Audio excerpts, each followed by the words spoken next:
46 ওদালগুৰি সমষ্টিত আমাৰ শান্তিৰ হকে আমাৰ প্ৰমোদ বড়ো ছাৰৰ বিগত 5 বছৰ যি কাৰ্যকাল চলাই গেছে সেই হেতুকে আমাৰ এই বৃহত্তৰ বিটিচি অঞ্চলত শান্তি সম্প্ৰীতিৰে আমি বিভিন্ন জাতি জনগোষ্ঠীৰ লগত মিল মিলে মানে চলিবৰ কাৰণে আমি এইবাৰ আমাৰ ৰাইজে UPPL দলকে সাপোৰ্ট কৰিছে। আমি দেখা মতে বিশেষকৈ আমাৰ ওদালগুৰি সমষ্টিত আমাৰ দীপেন বড়ো ছাৰৰ হৈ মানে ৰাইজ ওলাই আহিছে আমাৰ UPPL দলৰ নীতি আদৰ্শ চাই আৰু আমাৰ যি BJP চৰকাৰৰ আমাৰ সংখ্যালঘু সম্প্ৰদায়ৰ ওপৰত অন্যায় অত্যাচাৰ আমাৰ হাগ্ৰামা চৰকাৰে আমাৰ মাইনৰিটি অঞ্চলত তেওঁ এটাই স্লোগান দিছিল BJP হাটাও BTC বাঁচাও।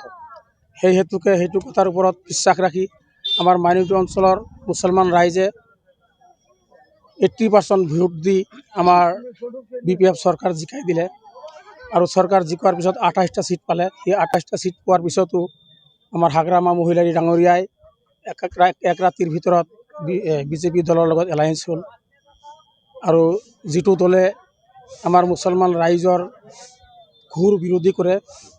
দেশৰ প্ৰধানমন্ত্ৰী, দেশৰ গৃহমন্ত্ৰী, আমাৰ ৰাজ্যৰ মুখ্যমন্ত্ৰী এখেতে আমাৰ ওপেনভাৱে আমাৰ মুছলমানৰ ওপৰত টাৰ্গেট কৰে। আমাৰ মুছলমানৰ কামি হাৰ ভাঙিছে, আমাৰ মুছলমানৰ মেৰুদণ্ড ভাঙিছে আৰু অহাবাৰ যদি চৰকাৰ হ'ব পাৰে আমাৰ মাইনৰিটি মুছলমানক সমান কৰি দিব। আপোনালোকেও জানে আমাৰ ৰাইজেও আজিকালি ডিজিটেল যুগ, সবৰে হাতত স্মাৰ্ট মোবাইল আছে। আমাৰ ৰাইজে সব দেখে যে এটা বিশেষকৈ এটা যদি কিবা সংগঠনে বা সেনেকা উগ্ৰপন্থীবিলাকে যদি এটা জাতিৰ ওপৰত টাৰ্গেট কৰে সেইটো প্ৰটেকশ্যন দিবৰ কাৰণে চৰকাৰ থাকে। গতিকে যিহেতু চৰকাৰে যদি আমাক বিৰোধী কৰি আছে, আমাৰ জাতিৰ ওপৰত টাৰ্গেট লৈ আছে, তেনেহ'লে আমাৰ আৰু উপায় নাই। তেনেহ'লে যিটো যাক ভোট দিলে আমি চৰকাৰ প্ৰতিনিধি পঠিয়াই দিলে আমাৰ জাতিৰ হকে দুই এক কথা ক'ব, সেইটো আমি প্ৰমোদ বড়ো ছাৰক বা UPPL দলক বিশ্বাসত ৰাখি আগন্তুক হ'ব লগা নিৰ্বাচনত আমাৰ সংখ্যালঘু সম্প্ৰদায়ৰ লোকে UPPL দলত ভোট দি এই চৰকাৰ গঠনৰ সহায় আগবঢ়াব বুলি আশা ৰাখি আমাৰ মুছলিম এলেকাৰ মানুহে দীপেন বড়ো ছাৰক ভোট দি জয়যুক্ত কৰিব বুলি।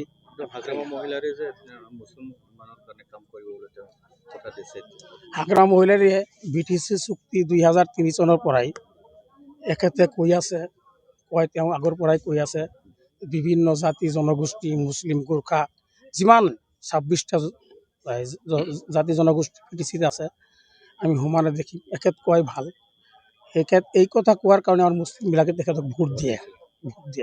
তেওঁ কোৱা মতে কাম নকৰে। তেওঁ ইলেকশ্যনৰ সময়ত বিভিন্ন সভা সমিতিত আহি প্ৰথমতে কয়, এইবাৰ কৈছিল যে আমি প্ৰথম কাম হ'ব মাটিৰ পাট্টা দিয়া। বিশেষকৈ আমাৰ মুছলমান মানুহবিলাক দুখীয়া নিলজা বেছি চৰৰ মাটিত থাকে, চৰকাৰী মাটিত থাকে। এইটো আশা ভৰসা ৰাখি আমাৰ মুছলিম সম্প্ৰদায়ৰ লোকে ভোট দিছিল। এতিয়ালৈকে আমাৰ মাটিৰ পাট্টাৰ মানে কোনো প্ৰস্তুতি চৰকাৰে লোৱা নাই। বিশ্বাস মানে আমাৰ ৰাইজে হেৰুৱাবলগীয়া হৈছে, বিশ্বাসঘাতকতা কৰিছে। এনেকৈ বহুত আগৰ পৰাই কৈ আহিছে, এখেতে কাম কৰা নাই। এতিয়া প্ৰমোদ বড়ো ছাৰে আমাৰ মুছলমানৰ হৈ যি 5 বছৰ সামান্য কেইটামান সিট পাই 12টা সিট পাই BJP চৰকাৰৰ লগত চৰকাৰ কৰিছিল। এতিয়া আমাৰ মুছলমানৰ হৈ আমাৰ বিভিন্ন মছজিদ মাদ্ৰাছাত দান বৰঙণি আগবঢ়াইছে। মছজিদত 2 লাখ টকা দিছে। আমাৰ কবৰস্থানৰ মাটিৰ এলটমেণ্ট দিছে, গুৰুস্থানৰ মাটি এলটমেণ্ট দিছে, মাদ্ৰাছাৰ মাটি এলটমেণ্ট দিছে। বিভিন্ন মছজিদত আমাৰ ইউৰিনেল লেট্ৰিনৰ ব্যৱস্থা কৰি দিছে।